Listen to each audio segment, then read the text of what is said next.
estudo importante, inclusive com representantes aqui do estado do Paraná, da UEL, Universidade Estadual de Londrina, e que vem como fonte o monitor de feminicídios no Brasil, com um dado para lá de preocupante, tá? No cenário nacional, nós estamos em segundo lugar, falando de feminicídio consumado e tentado. São Paulo vem em primeiro lugar, com 150 feminicídios. Paraná, logo na sequência, com 69, com os tentados 168. Na terceira posição, Minas Gerais. Na proporção de habitantes, o tamanho de São Paulo com Paraná, a gente tem, de fato, um índice muito preocupante no estado do Paraná. E aqui eu estou falando de um dado apenas do primeiro semestre, tá? De janeiro a junho deste ano.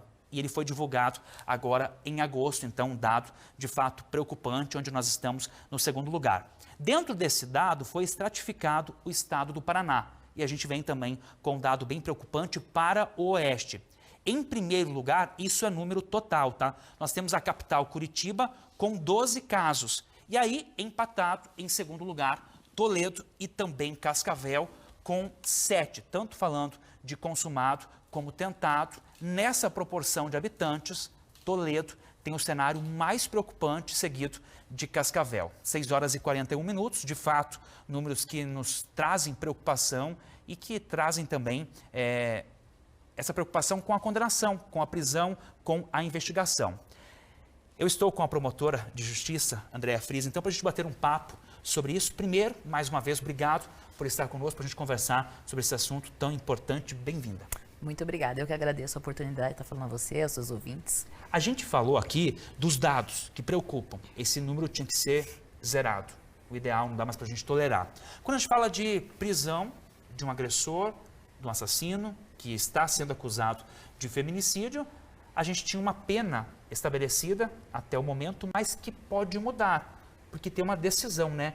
Que decisão seria essa, doutor? Explica melhor para a gente. Na verdade, é um projeto de lei, né, que já foi aprovado nas duas casas legislativas, né, veio a notícia de ontem já na Câmara dos Deputados, ou seja, ele está pronto para a sanção do presidente, né?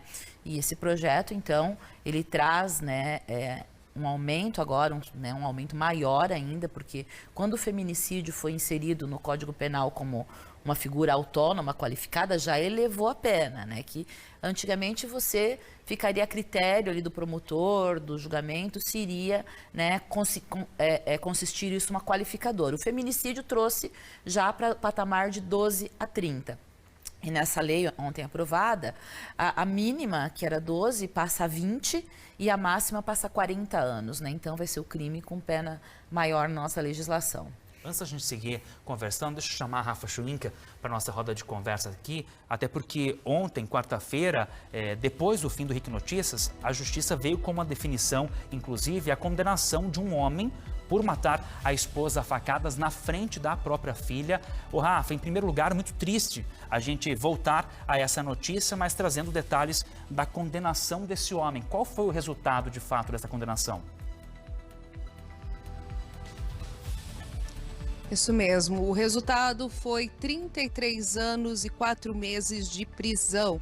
Esse homem, inclusive, logo depois de ter feito, né, ter executado a esposa dessa forma, na frente da filha, como você comentou, ele acabou fugindo. Então, a polícia daqui do Paraná precisou do acompanhamento e do auxílio da polícia de Manaus para poder fazer essa prisão que aconteceu. E aí, de fato, eles puderam, então, fazer o julgamento que, como você disse, no fim da noite, né, no início da noite de ontem, acabou então saindo o resultado de 33 anos e 4 meses de prisão. Segundo o promotor, esse resultado acabou sendo de fato o que eles gostariam, para mostrar que situações de feminicídios, elas não vão passar em branco e que sim, que a polícia e a justiça têm acompanhado com bastante rigor. É claro que é uma notícia triste, porque a gente fala de mais uma vítima, de mais uma mulher, mas por outro lado também mostramos que a justiça, ela até foi muito célere nessa situação. O crime aconteceu em março e ele já foi julgado, viu, Wagner? Para não cair na impunidade que, infelizmente, parece que aumenta os dados, né, Rafa? Obrigado pela participação. Doutora, trazendo, então, resultados como esse, antes da gente voltar à nossa discussão inicial, é importante frisar, como a senhora falou, aprovado no Senado, na Assembleia também, né, os deputados fizeram aprovação. Essa mudança agora ela vai para a sanção da presidência. Nesse caso aqui, a gente vê uma pena relativamente alta, porque nenhuma pena é tão alta quanto a vida de uma mulher, de uma mãe de família que foi perdida, mas que passa dos 30 anos, mesmo não estando com essa mudança. Nesses casos, são o quê? São agravantes, a justiça entende dessa forma? O que pode, não falando específico desse, mas quando passa, inclusive, já que a gente falava de 15 a 30 anos e ele foi condenado a mais de 33. Na verdade, o feminicídio é uma qualificadora, né? Então, nesse caso, com toda certeza, houveram outras causas de aumento de pena que também incidiu. A lei coloca, né, por exemplo, quando é um meio cruel, e nesse caso, a princípio, é uma facada cravada no peito, então uma crueldade maior para a vítima contribui para o aumento de pena. A própria presença de filhos ou familiares também aumenta a pena. Então, o 12 a 30 que nós tínhamos era em relação ao feminicídio em si. Além disso, outras causas de aumento que as circunstâncias de cada caso pode trazer. Nesse caso pontual, levou então essa pena. Isso é possível, né? Existem regras, os jurados julgam no júri, mas é o juiz de direito que faz o cálculo da pena segundo as regras que o Código Penal estabelece. E quando a gente fala, são 3 etapas. Na terceira etapa, a pena pode ultrapassar o máximo quando incidir essas causas de aumento de pena. Importante ressaltar também, me parece muito importante a gente falar aqui, que a gente, óbvio, está falando de casos já consumados, né, de uma pena maior para quem pratica, mas como você disse anteriormente, quando uma lei como essa vem, ela tem o propósito também de prevenir. Por quê? Porque, né, ela vai ter vigor daqui para frente, não vai atingir casos passados, porque é uma lei gravosa, então não pode retroagir, mas quando ela for sancionada e publicada, todos os fatos que forem praticados depois já vão incidir essa pena. Ou seja, a pena, não é muito embora a gente possa questionar, mas só pena resolve. Óbvio que a situação da violência contra a mulher, ela demanda uma série de ações. Mas a questão da pena alta, ela tem sim um fator pedagógico, né? Ninguém deve pensar em praticar um ato desse, como você disse, porque normalmente o feminicídio não atinge tão somente a vítima, agressor, atinge filhos, atinge pai, atinge mãe, atinge a família como um todo, né? E o Estado, que tem que acolher muitas vezes, né, essas crianças órfãos. Então, sabendo que o mínimo já vai ser 20. O mínimo, um feminicídio não terá consumado, não terá pena menor de 20 anos. Então, isso, já que a Lei Maria da Penha está com 18 anos, já que o feminicídio já tem também, acho que mais de 9 anos que foi inserido,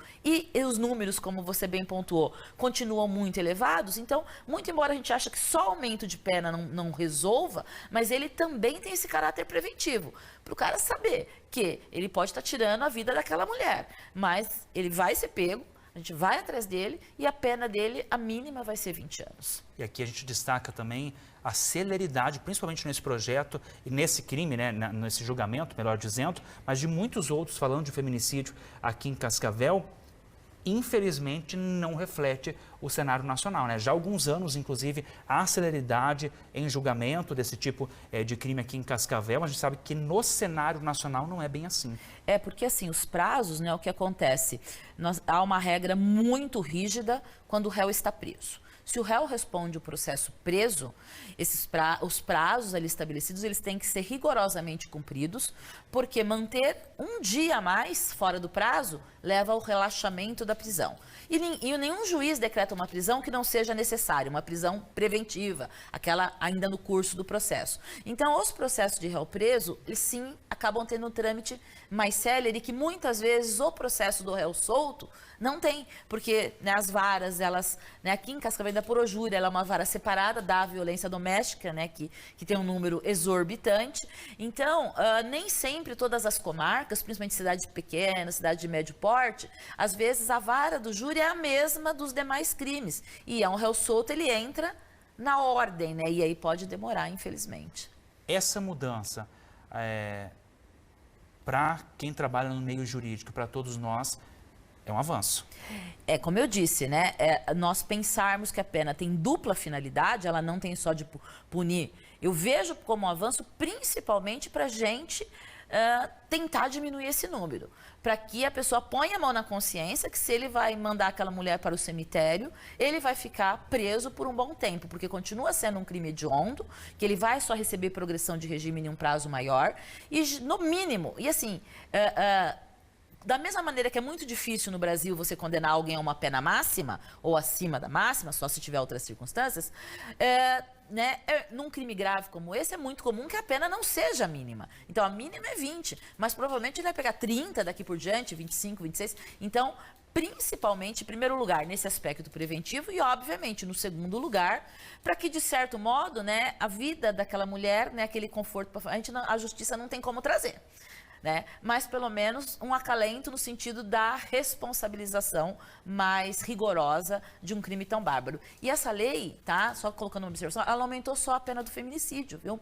Ela aumentou a pena do crime de descumprimento de medida protetiva, ela aumentou a pena do crime de lesão corporal contra a mulher na violência doméstica, ela aumentou a pena no crime de ameaça e tornou a ameaça um crime de ação pública agora. A vítima não pode mais retirar, nem no caso da ameaça. Então, é um pacote, sim, de mais severo para o combate, obviamente, do pior crime no cenário da violência doméstica contra a mulher, mas também uma resposta mais gravosa para os outros crimes que, né, por vezes, né, a justiça consegue atuar antecipadamente ao feminicídio. Respondeu uma pergunta que eu iria fazer, inclusive, porque a gente viu dados ali de feminicídios consumados e outros tentados. Então, a gente tem, inclusive, os números aí que, de fato, surpreendem, né? O monitor de feminicídio no Brasil está disponível, inclusive, aí para você, na UEL, que participou desse levantamento e que faz constantemente. São dados que, de fato, preocupam, porque não são apenas números, são vidas perdidas, mulheres que foram internadas, feridas, enfim,